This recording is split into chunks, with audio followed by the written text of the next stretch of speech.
Hello मेरे प्यारे अमीर दोस्तों। तो एक सब्सक्राइब तो आप मेरे इस चैनल पे फेंक के मार ही सकते हो। ओके। तो फिर मैं आ गई हूँ आपके साथ मिलने एक फिर से वही स्टोरी को लेके, वन नाइट वन लव। चलिए जल्दी से एक्सप्लेन करते हैं। चैप्टर 6 की स्टार्टिंग होती है और हमारी सूजी को दिखाया जाता है एक क्लब में। क्लब का नाम होता है इन्फिनिटी में, जहाँ सूजी काम करती है। उसकी साथी मतलब उसकी कोवर्कर सैनन उससे रूम नंबर 66 में ड्रिंक्स के साथ भेजते हुए कहती है कि वहां पर अमीर लोगों के बच्चे हैं, तो वहां पर तुम्हें टिप्स अच्छी मिल सकती है। सुजी मन ही मन सैनन को धन्यवाद करती है, क्योंकि वह जानती है सैनन उसकी मजबूरी स्पेयर के हॉस्पिटल के इलाज का खर्चा समझती है और हमेशा उसकी मदद करने की कोशिश करती है। उसके बाद सुजी रूम नंबर 606 में ड्रिंक्स देने जाती है, लेकिन कमरे का माहौल सिगरेट का धुआं और बदबू देखकर सुजी का दम घुटने लगता है। वो वहां से बहुत जल्दी ड्रिंक्स को रखकर निकलना चाहती थी। तभी एक आदमी उसको पीछे से पकड़ता है और सुजी इस चीज से बहुत घबरा जाती है और वो उसे धक्का मार देती है जोर से।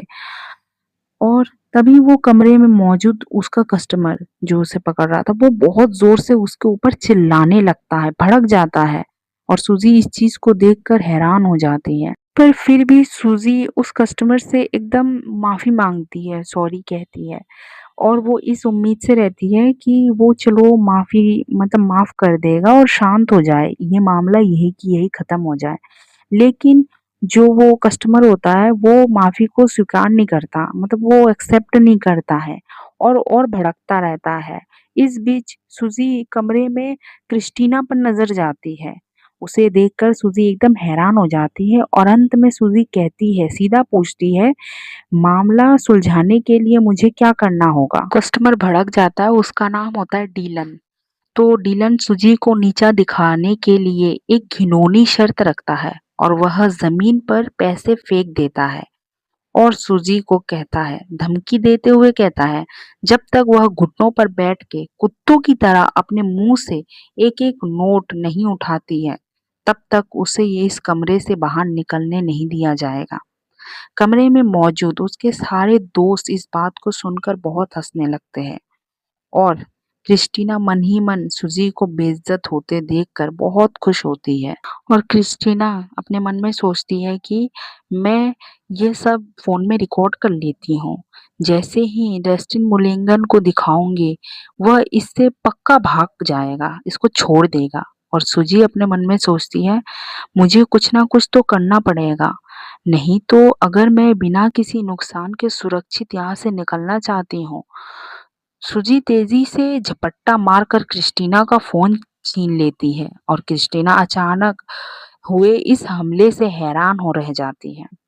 फिर क्रिस्टीना कहती है, ओ मेरा फोन दो।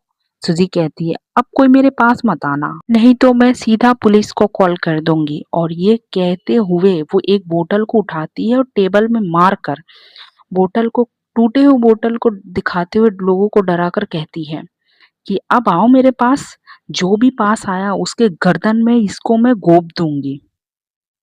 और सुजी का ये रूप देखकर सब के सब डर गए। फिर सुजी कहती है, तुम सब ऐशो आराम से पले हुए अमीर बच्चे, जबकि मैं कोई औकात नहीं रखती, पर मुझे मरने से डर नहीं लगता। और कमरे में ये दृश्य देख के सब थरथरा के कांप रहे होते हैं। फिर सुजी कहती है, अगर यकीन नहीं होता तो आजमा कर देख लो।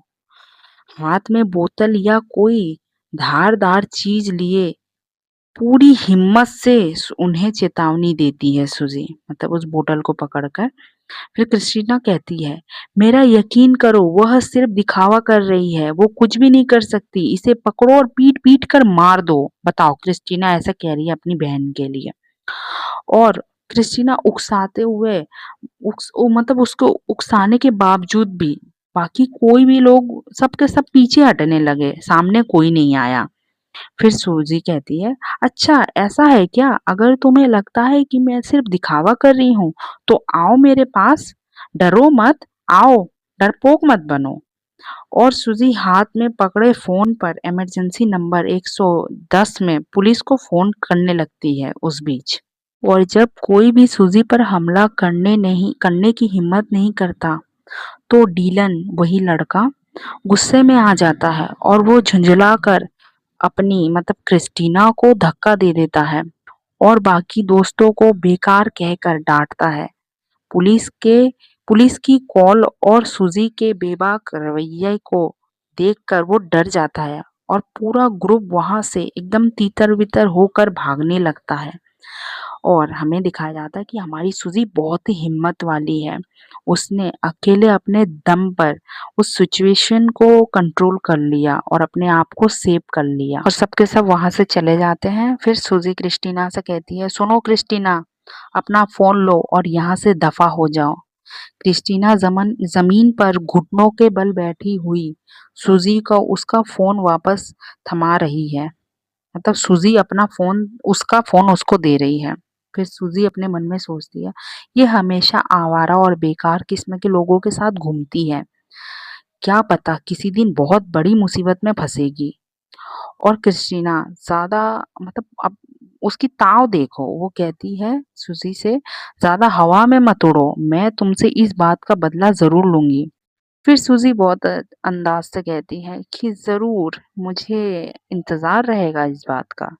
फिर क्रिस्टीना एकदम गुस्से में दरवाजा को जोर से पटकते हुए वहां से चली जाती है। फिर सुजी कहती है अपने मन में, मतलब सोफे में एकदम बैठ जाती है वो थक कर, और अपने मन में कहती है, बाप रे बाल, आज तो बाल बाल बची, और लंबी सांस लेकर वही बैठी रहती है। और वहां सोचती है कि ये कितने सारे लोग थे और वो अगर चाहते तो मुझे आसानी से हरा सकते थे। और वो अपने सीने पर हाथ रख के सोचती है, पर मुझे इसके बारे में सैनन को बताना होगा, उम्मीद है कि वो मेरी वजह से ज्यादा परेशान नहीं होगी। और एक आवाज आती है दरवाजा खोलने की। सुजी अपने मन में सोचती है, कौन है यहाँ पर। तभी कमरे में दरवाजा खोलकर एक हैंडसम बंदा खड़ा होता है, और वो कौन है, हमारा डेस्टिन। तभी सुजी एकदम हैरान हो जाती है और वो कहती है, अभी ये यहाँ क्या कर रहा है। तो दोस्तों, कहानी यही खत्म होती है, पर मैंने 1K सब्सक्राइबर का टारगेट रखा है, तो उसको पूरा तो आप ही लोग कर सकते हो। फिर मैं आपसे मिलती हूँ जल्दी इस कहानी का नेक्स्ट एपिसोड लेके। Bye bye.